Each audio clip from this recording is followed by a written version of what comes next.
중국의 패배에 베팅하는 이들은 반드시 후회한다. 네, 얼마 전 싱하이민 중한 중국 대사가 A4 용지 5장에 달하는 일방적인 내용을 읽어 내려가면서 우리에게 경고를 던졌는데요. 사실은 싱하이민 대사만 그런 건 아닙니다.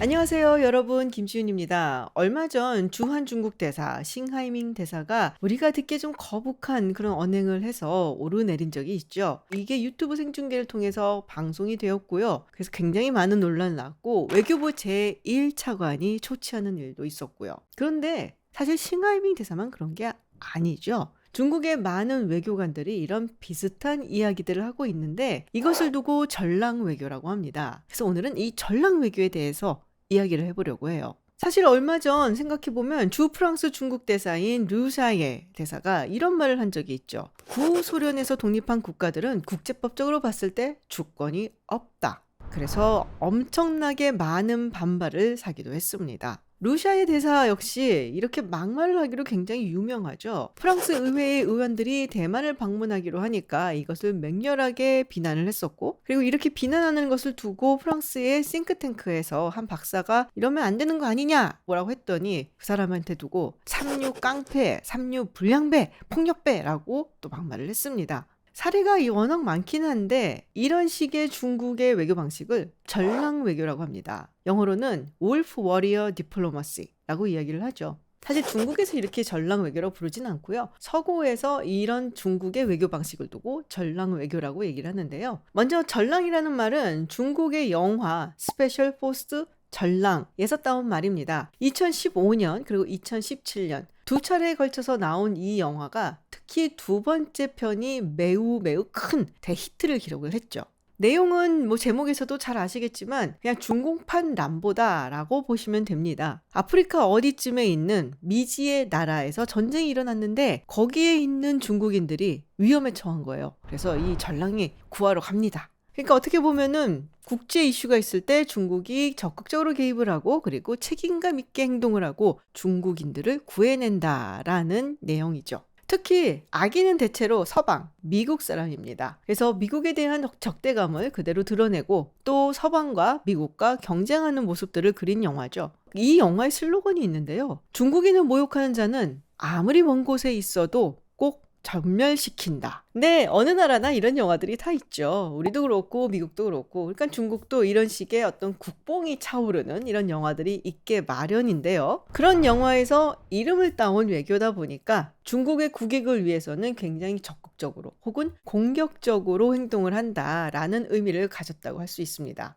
우리가 근데 전랑 외교하면 딱 생각나는 사람이 있죠. 바로 자올리진입니다. 무슨 이유인지 확실하게 밝혀지진 않았지만 지난 겨울쯤에 뭔가 좀 좌천을 당해서 요새는 보이지 않는데요. 그 전까지 정말 공격적인 언사를 계속 내뱉으면서 승승장구했었던 중국 외교부의 전랑 외교의 전사라고 할 수 있습니다. 특히 코로나19가 한창일 때 이 바이러스가 미국에서 퍼뜨린 거다라는 말을 해서 상당히 논란이 됐던 적이 있죠. 그래서 최근에는 이 전랑 외교가 어떤 외교적인 방식만을 의미하는 게 아니라 덩샤오핑 이후 중국의 바뀐 외교 정책 혹은 방향을 의미한다라고도 이야기를 합니다. 예전에는 안 그랬는데 요새 들어서 굉장히 적극적이고 공격적이 됐다라는 건데요. 이런 의견에 사실은 그렇지 않다. 옛날부터 중국의 외교 방식은 전랑 외교라는 이름을 붙이지 않았을 뿐이지 항상 똑같았다라고 주장하는 사람이 있습니다. 중국통으로 알려졌고 그리고 블룸버그 기자로 활동을 많이 했었던 피터 마틴이라는 인물입니다. 최근 들어서 피터 마틴이 전랑 외교에 대한 책을 내놨는데요. 여기서 그런 이야기를 하고 있어요. 중국의 외교 방식은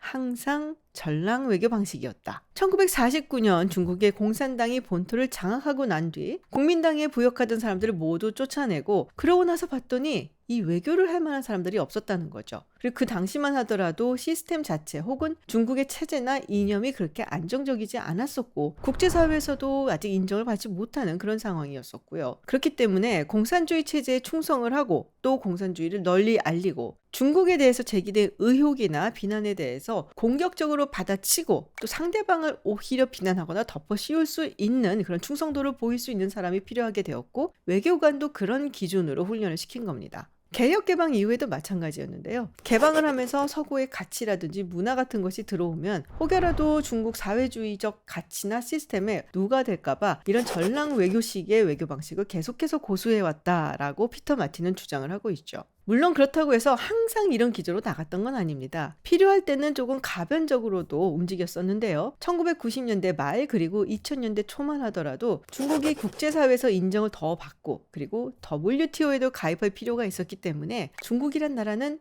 해치지 않아요. 우리는 아주 나이스하고 착한 그냥 거대한 국가일 뿐입니다. 라는 이미지를 심기 위해서 전랑 외교 방식은 조금 멀리 했었던 것도 사실입니다. 그런데 지금은 좀 상황이 달라졌죠. 중국의 경제가 워낙에 발전을 했고 지난 44년 동안 연평균 9.5%의 경제 성장률을 보일 정도였습니다. 이제는 세계 제2위의 경제대국이 됐고요. 정치적으로 자신들의 마음에 들지 않는 일이 생기게 되면 경제적인 보복도 감행할 수 있는 수준이 되었죠. 그리고 무엇보다 미국이 예전 같지 않다는 겁니다. 이전처럼 힘을 쓸 수도 없고 오히려 쇠락하는 모습이 보인다라는 것도 중국이 자신감을 가지고 본인들이 원하는 방식대로 외교를 할 수 있게끔 해준 배경이 되는 거죠. 그런데 여러분들 생각해 보시면 최근 들어서 이런 게 좀 더 심해진 것 같다라는 생각 안 드세요? 특히 코로나 시기에 전랑 외교의 모습을 많이 본 것 같은데 왜 그러는 걸까요? 첫 번째는 어쨌든 발원지가 중국이다 보니까 이로 인해서 세계의 비난을 많이 받게 됐죠.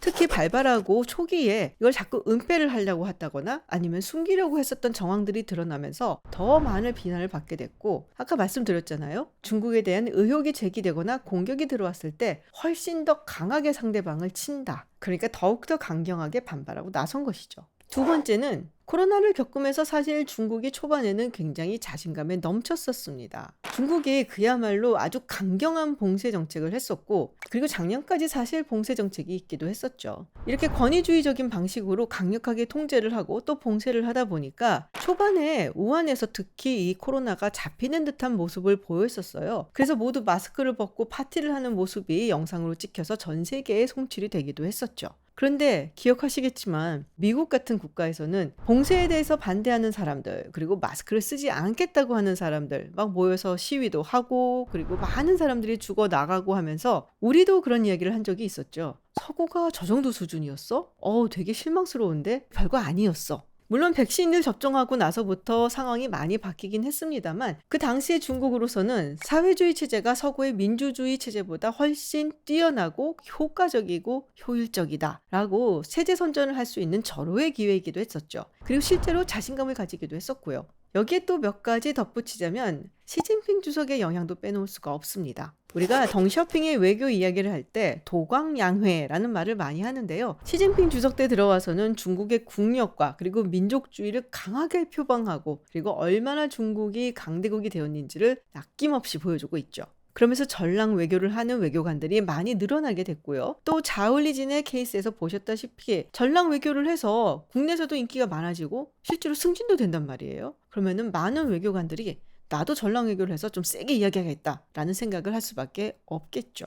마지막으로 세대가 바뀌었다라는 것도 지적을 합니다. 지금 현재 중국을 이끌고 가는 외교부의 외교관들, 특히 젊은 실무를 담당하는 사람들은 대체로 중국이 어려웠던 시기가 아니라 발전하는 시기를 살아왔던 사람들이거든요. 그렇기 때문에 굳이 강요하지 않아도 나라 사랑이 넘치는 사람들이기 때문에 더 그렇다라는 분석도 있습니다. 흥미로운 거는 이들이 주로 사용하는 매체가 트위터라는 거예요. 사실 중국의 SNS 하면 우리가 잘 아는 것이 웨이보가 있는데 웨이보를 사용하지 않고 트위터를 통해서 이 전랑 외교 레토릭을 내보낸다라는 겁니다. 그러니까 본인들이 국내를 상대로 해서 내보낸다기보다 해외에 더 집중을 해서 이 레토릭을 사용한다는 걸 또 보여줄 수가 있죠. 미국의 싱크탱크인 브루킹스 연구소가 내놓은 분석에 따르면 트위터야말로 이 전랑 외교의 본진이다라는 겁니다. 몇 가지 흥미로운 패턴들이 있는데요. 먼저 바이럴을 타는 밈이라든지 아니면 팬더 동영상이라든지 이렇게 클릭을 유도하는 컨텐츠를 통해서 알고리즘을 타게 하면서 중국의 친화적인 메시지나 트윗을 볼 수 있도록 노출시킨다는 겁니다. 중국의 우호적인 트윗이 아니라 반서구, 반미국적인 트윗에도 노출을 시킵니다.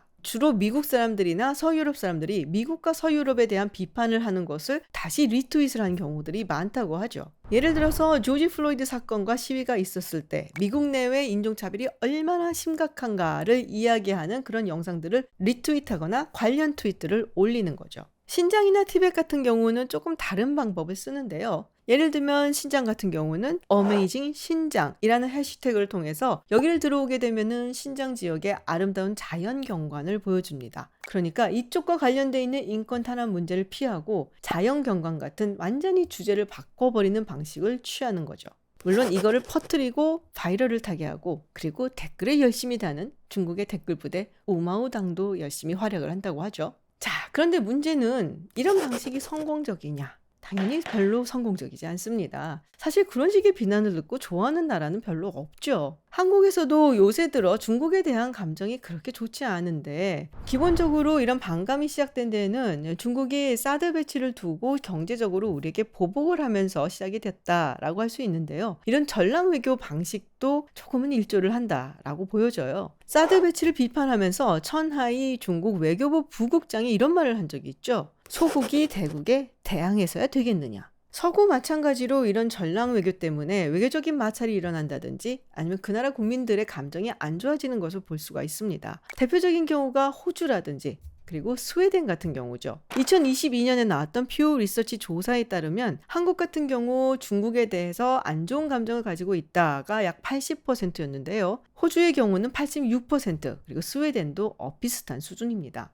사실 우리에게 잘 알려져 있지는 않지만 스웨덴은 이미 한 4, 5년 전부터 중국하고 여러 가지 외교적인 마찰이 있어 왔었어요. 스웨덴의 한 코미디 프로그램이 이 중국 관광객들을 비하하고 풍자하는 것을 시작으로 해서 주 스웨덴 중국 대사와 여러 가지 설전을 벌인 적이 있죠. 당시 주 스웨덴 중국 대사인 구이충류 대사는 헤비급 권투 선수가 봐주려고 가라고 하고 있는데 경량급 권투 선수가 자꾸 앞에서 도발하고 깔짝거린다. 자꾸 그러면은 손을 좀 봐줘야 되지 않겠냐? 라는 발언을 하기도 했었고요. 우리는 친구에게는 좋은 와인을 선사하지만 적에게는 산탄총을 준비해 둔다. 거의 협박에 가까운 그런 발언을 하기도 했었죠. 그래서 스웨덴에서는 대사 초치는 물론 추방 이야기까지 나왔었습니다. 그렇게 보면 전랑 외교가 썩 효과적인 것 같지는 않은데 그럼에도 불구하고 중국 외교관들이 너나 할 것 없이 이런 강경한 레토릭을 쏟아내는 이유는 결국은 베이징을 향해서 하는 얘기다 라고 볼 수 있습니다. 이런 말들이 황구시보 같은 데서 보도가 되고 그러면 중국 국민들이 좋아하고 자신의 인사 고과에도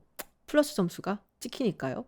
작년 말 올해 초 중국이 봉쇄 조치를 해제를 하면서 외교가에선 그런 말이 나왔었어요. 이제는 좀 더 서구 쪽에 유화적인 태도를 취하고 그래서 전랑 외교를 좀 내려놓는 게 아닌가라는 그런 기대가 있었는데요. 요새 나오는 소식들을 보면은 전랑 외교는 앞으로도 쭉 가지 않을까 싶습니다.